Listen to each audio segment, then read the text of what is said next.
मग काय नाही, आज जायचं होतं आम्हाला रील्स काढताना. कारण काय रील्स काढताना शॉर्ट झाला तिथं, काय विषय नाही का, तुम्ही बघाच नाही. काय नाही, मस्तपैकी रील्स काढायला निघालो. आमची तोंड काळीकुट झालते नाही का, ऊनच असलं खतरनाक होता. मस्तपैकी फॅरन लावली होती तोंडाने बी.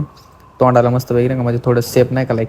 मग काय नाही, पोचलो तिथं मस्तपैकी. आपल्या इथल्या इथंच गेलतो, लय लांब नाही, कारण गाडीत पेट्रोल नव्हतं, थोडं भरलं होतं 50चं. मग काय झालं, बोर्ड डायरेक्ट शोधत होता.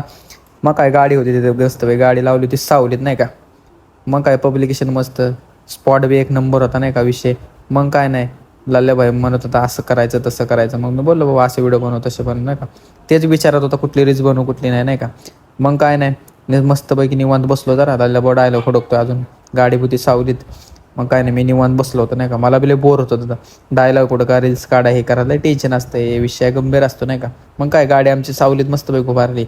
मग काय रील्स वगैरे काढले, टी शर्ट घेतला मस्तपैकी, गाडी बसलो. एवढा ऊन होता खतरनाक.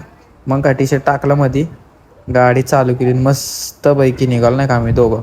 एवढा खतरनाक ऊन होता. मस्तपैकी नाही म्हणले तरी 10-12 रील्स काढले, 3-4 फोटो काढले. लाल्या भाऊ मग बोलत होता असं करा तसं करा, सबस्क्राईब करा. मग काय नाही, तुम्ही आपल्या चॅनल आहे ना सबस्क्राईब करा. सबस्क्राईब तुम्ही व्हिडिओ बघता पण सबस्क्राईब करत नाही. एवढं उन्हात आणायचं तुमच्यासाठी येतो नाही का. का कारण आपलं day by day challenge complete करायचं आहे. Bye bye.